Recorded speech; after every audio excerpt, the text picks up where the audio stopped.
Anime has been around for about 100 years, and in that time, we've had a wide range of different anime produced. You have super sad anime like Clannad After Story, Anohana, and Your Lie in April, and on the other side, you have super hilarious kind like Psyche K, Konosuba, and Cory in the House. With so much anime out in the world, there are bound to be some that shouldn't have made that final cut.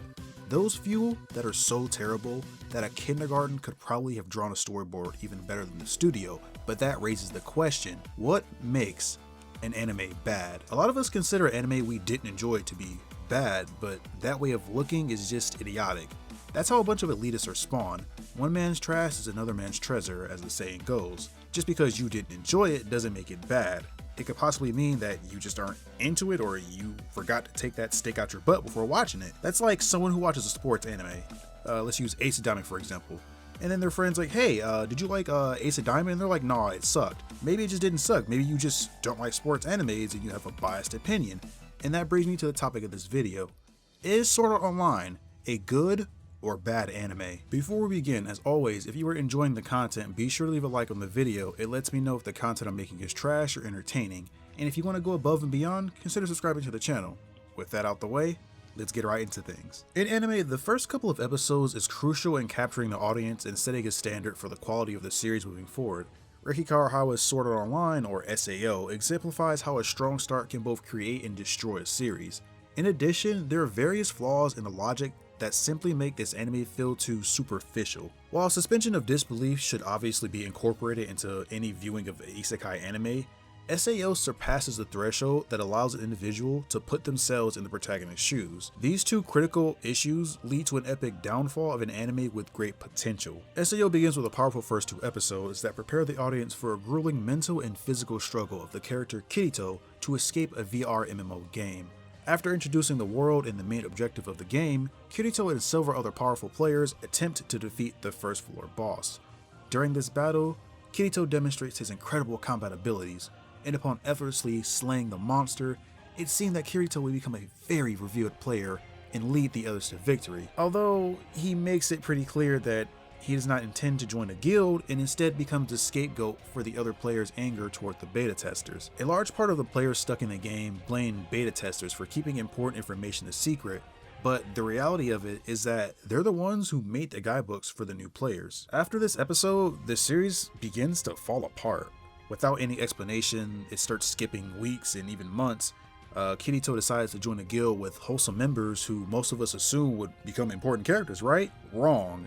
Instead, every member is murdered almost immediately. To make these even more frustrating, Sachi, an innocent girl who sleeps in the same bed as Kirito the night before, is murdered and can't even be saved with a resurrection item. The series gives its viewers no chance to discover likable characters before they are brutally F4'd out of the story. The next issue I have with SAO is its consistency and inconsistency. Did that make any sense? The third episode is not the only time the series suddenly leaps forward.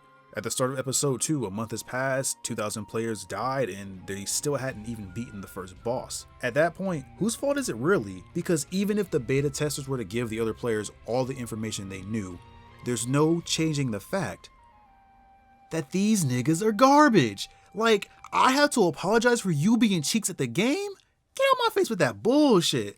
And it's crazy because after everything is said and done, we get hit with another time skip.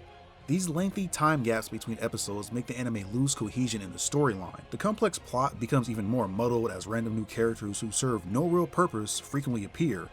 One example is when Asuna, the dominant female character of the series, is cast aside in the second season. It almost feels like the author forgot about her existence. Her replacement is the significantly less interesting Shinon, and the one redeeming quality of SAO's second season is the incredible fight scenes and upgraded quality in animation. The final nail in the coffin, in my opinion, for SAO is the seemingly non-existent logic behind the anime.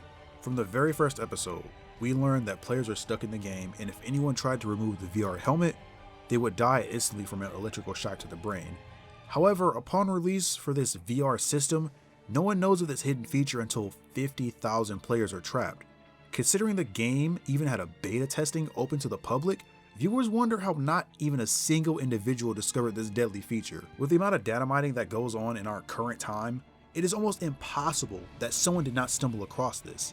To make the series even more irrational, VR MMO games remain popular even after Sword Art Online killed thousands of players. Our government is already trying to ban hentai, Had some shit like this been pulled, VR MMOs would have been outlawed without a second thought. I know I've been talking a lot of crap about the story, the bad pacing, and the lackluster characters, but let's be honest for a second. SAO isn't bad. Yeah, the story is a dumpster fire, but the art's amazing, the sound is godly, and the characters are pretty meh. But factoring all that together, I'd say SAO is somewhere between a 6.5 to a 7.5 out of 10. What really makes it fall is the fact that a filler arc, Mother's Rosario, was infinitely better than anything SAO had done this far.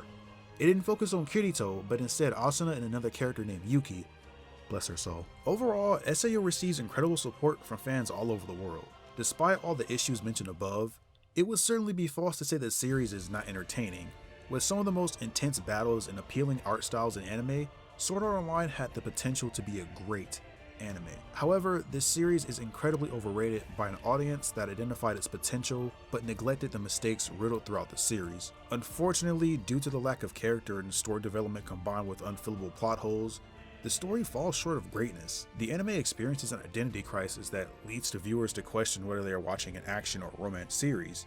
Each season seems to focus on a separate, unrelated theme, and SAO begins as an action-paced isekai, but kind of gravitates toward a romance and drama between Asuna and Kirito. As a fan of both romance and action anime, I can say that the combination doesn't really tend to work that well together, simply because most authors only know how to do one or the other. Either they're good at action or either they're good at romance. You seldomly find someone who's good at both. And the only action romance that comes to mind was Eureka 7. For SAO, the author targets a specific audience in the first season but caters to another as the series progresses. Ultimately, SAO isn't as good as the fanboys praise it to be, but it's also not hot trash like the haters claim it to be. It's a pretty average anime that had hella potential to be something much more. The best example I can give is, they had a fast break, open lane to the hoop, but they just blew the dunk.